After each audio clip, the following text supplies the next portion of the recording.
Hello दोस्तों, कैसे हैं आप लोग। उम्मीद करते हैं आप लोग बहुत बहुत अच्छे होंगे। दोस्तों, आज फर्स्ट फेज़ का इलेक्शन कंप्लीट हो गया है। क्या नीतीश कुमार का तिलिस्म 15 साल का, नीतीश कुमार और बीजेपी का तिलिस्म 15 साल का जो था वो टूट गया है फर्स्ट फेज़ में। आज हम इसी बात पे अपना डिटेल एनालिसिस आपको बताएंगे फर्स्ट फेज़ के बारे में कि किस लोगों ने किसको ज़्यादा सपोर्ट किया, किसको ज़्यादा वोट किया। इस चीज़ पे आज हम आपको बताएंगे अपने इस वीडियो में। लास्ट में हम आपको एक सीट प्रोजेक्शन भी देंगे कि फर्स्ट फेज में कितनी सीटें किस पार्टी को मिलती हुई दिख रही है अभी तक।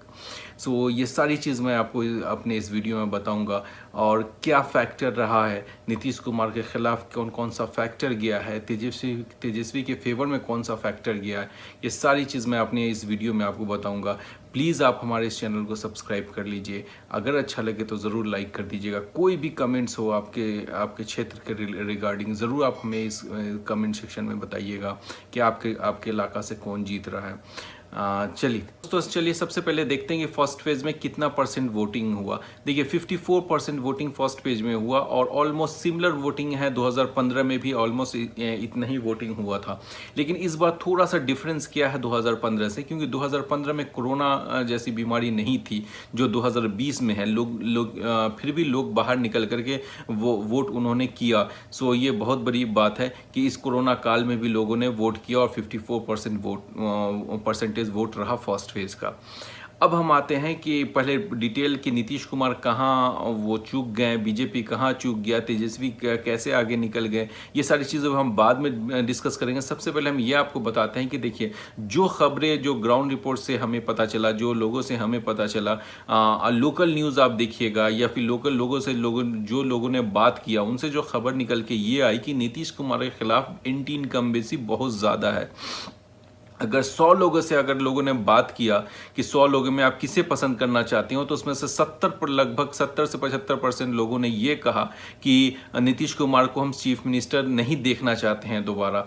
वो ये भी है उसमें एक चीज़ कि तेजस्वी को लोग अगर पसंद नहीं कर रहे हैं तो उससे ज़्यादा कहीं ना कहीं नीतीश कुमार के खिलाफ भी बात कर रहे हैं। नीतीश कुमार को तो बिल्कुल भी नहीं देखना चाहते हैं। उनका ये कहना है कि हम एक वक्त तेजस्वी को मान भी सकते हैं चीफ मिनिस्टर, लेकिन नीतीश कुमार को हम दोबारा चीफ मिनिस्टर नहीं बनने देना चाहते हैं। इस वजह से नीतीश कुमार के खिलाफ बहुत सारी चीज़ें गई है। उनके रैली में आप अगर देखे होंगे न्यूज़, तो उनके रैली में बहुत ज़्यादा भीड़ नहीं आती थी। उनके रैली में उनके खिलाफ बातें हुई, उनके रैली में उनके खिलाफ नारे लगे। जहां भी वो जनसभा की बहुत ज़्यादा गुस्सा लोगों का दिखा, वो बहुत ज़्यादा गुस्से का सामना करना पड़ा नीतीश कुमार को। ये सारी फैक्टर दिखा है नीतीश कुमार के खिलाफ। तो बहुत हेवी एंटी इनकम्बेंसी था नीतीश कुमार के खिलाफ और उनके 15 साल के खिलाफ। स्पेशली ये लास्ट 5 साल के बाद 5 साल का जो उनका कार्यकाल था वो बहुत ज़्यादा क्वेश्चनेबल रहा है लोगों के नज़र में। और स्पेशली जब उन्होंने 2017 में पलटी मार करके आरजेडी को छोड़ के बीजेपी का साथ दिया, उस वक्त से लोगों ने उन पर ट्रस्ट करना कम कर दिया था।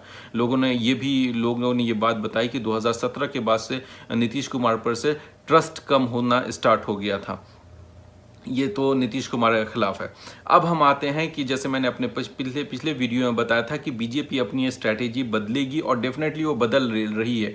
आप लोकल जा कर के देखिएगा, अब उनके पोस्टर से हर जगह से नीतीश कुमार का चेहरा हट चुका है। अब बीजेपी है तो सब कुछ है वाला नारा स्टार्ट हो चुका है। बीजेपी अब अपना एक अलग प्रचार कर रही है। जो मैंने अपने पिछले वीडियो में बताया था वो अब होता हुआ दिख रहा है।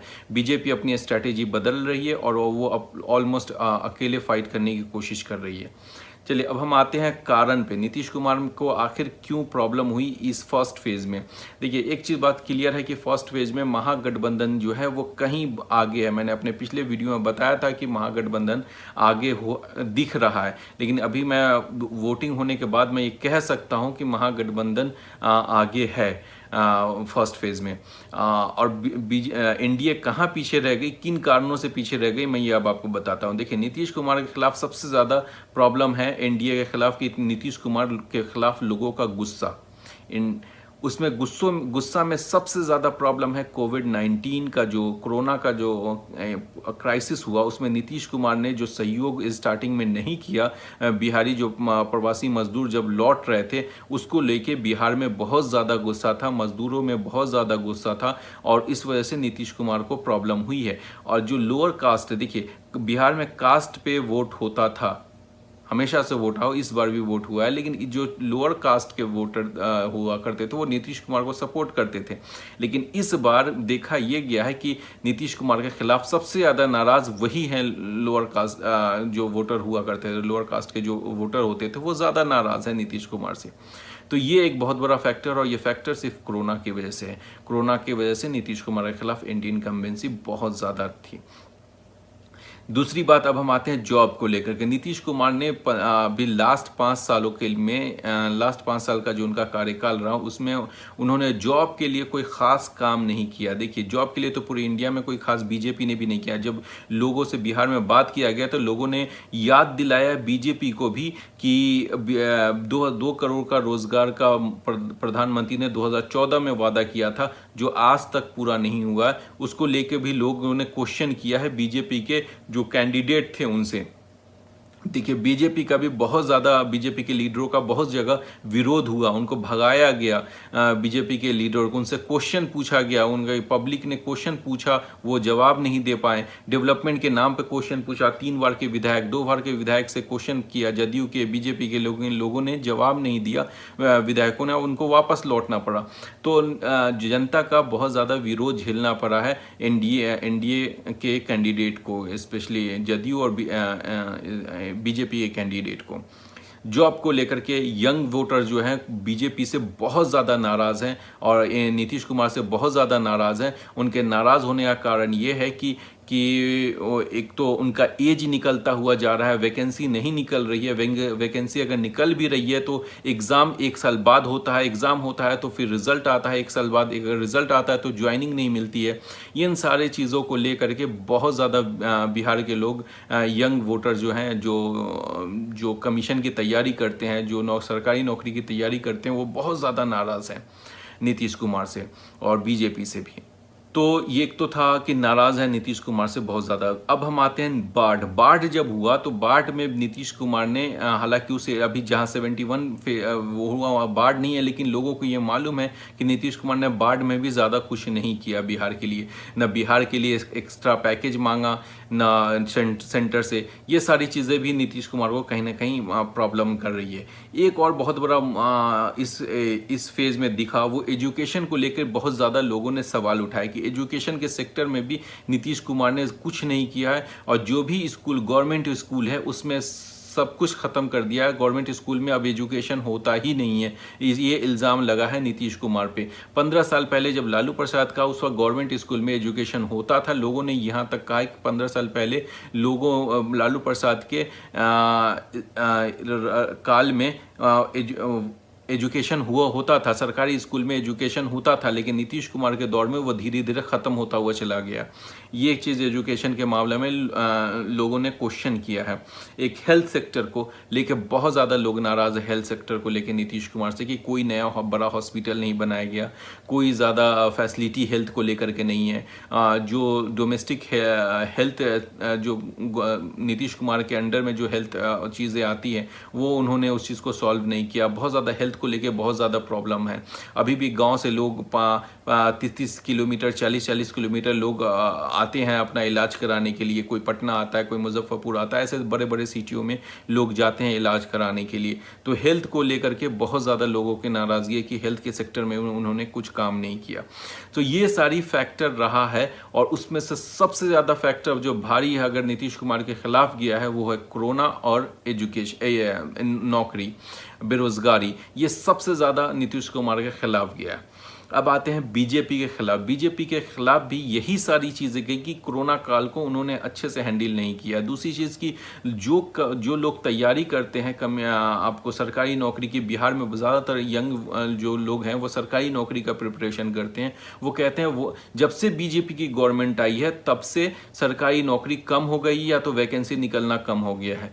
ये सारा चीज़ बीजेपी के भी खिलाफ गया है, और बीजेपी को कहीं ना कहीं इस चीज़ की वजह से भी लोग थोड़ा नाराज़ दिख रहे हैं बीजेपी से।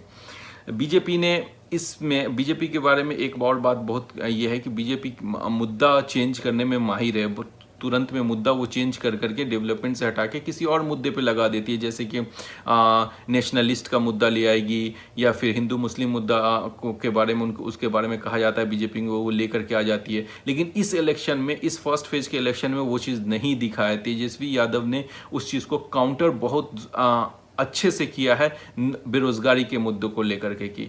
ये जो हम बातें तेजस्वी यादव पे जब आएंगे तो पूरा डिटेल आपको इस बारे में बताएंगे।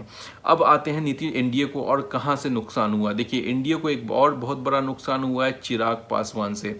देखिए, चिराग पासवान भले ही ज़्यादा सीट न लेकर के आए, लेकिन वो जनता दल यूनाइटेड को कैंडिडेट को बहुत टफ फाइट दे रहे हैं। वो या तो ना खुद जीत रहे हैं, ना जनता दल यूनाइटेड के कैंडिडेट को जीतने दे रहे हैं। सो ये चीज़ें हैं, एक दिख करके आई है फर्स्ट फेज में।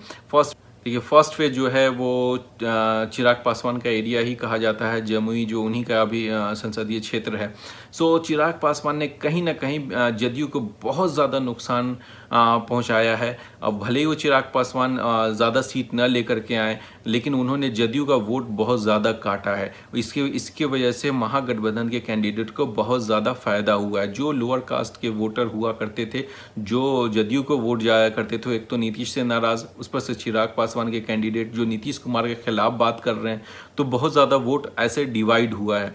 सो चिराग पासवान ने बहुत ज़्यादा एनडीए को नुकसान पहुंचाया है। आरएलएसपी जो उपेंद्र कुशवाहा की पार्टी है, उन्होंने भी नुकसान पहुंचाया है जनता दल यूनाइटेड को। तो जनता दल यूनाइटेड बहुत ज़्यादा बैकफुट पे है इस बार फर्स्ट फेज में। इवन एनडीए पूरी बैकफुट पे है।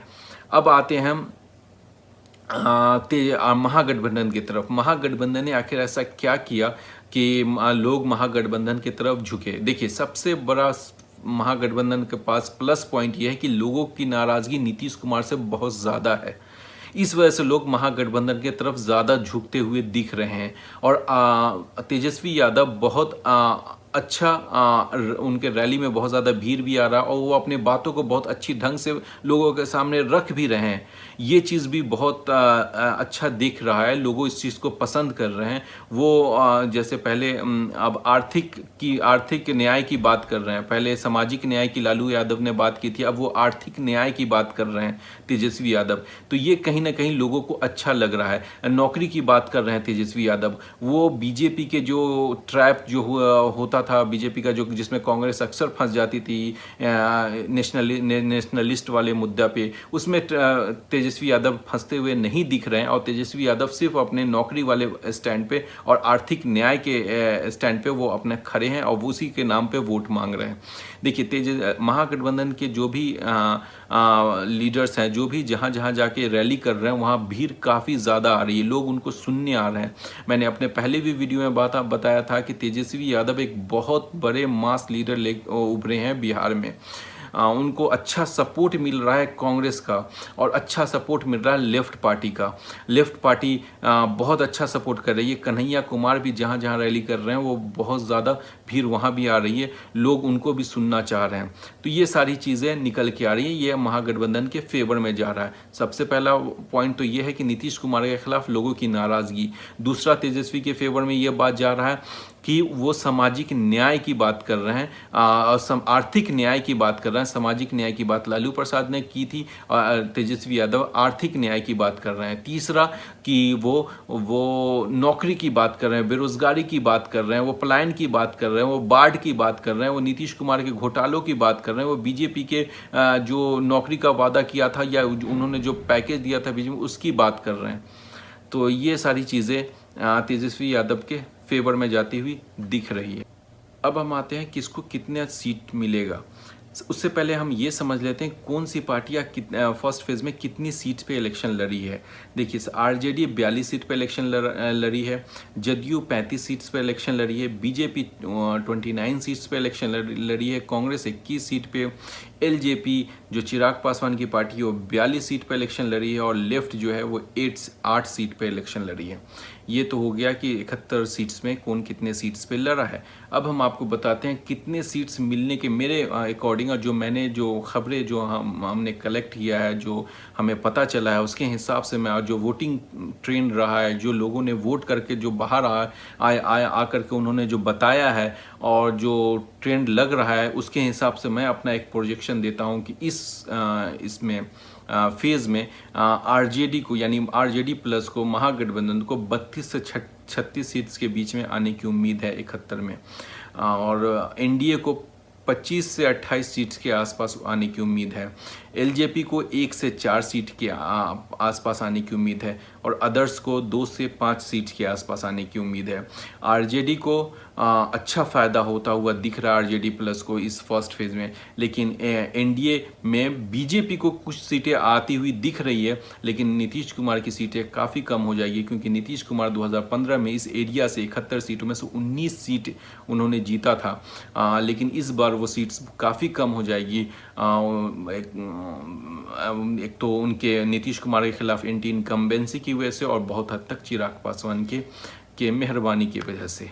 सो ये था मेरा आज का एनालिसिस। कैसा लगा आप हमें ज़रूर कमेंट सेक्शन में बताइएगा फर्स्ट फेज़ का एनालिसिस के बारे में, और अगर आपने सब्सक्राइब नहीं किया तो प्लीज़ सब्सक्राइब कर लीजिए। अच्छा लगे तो लाइक कर दीजिएगा, जो भी बात होगा कमेंट सेक्शन में बता दीजिएगा। थैंक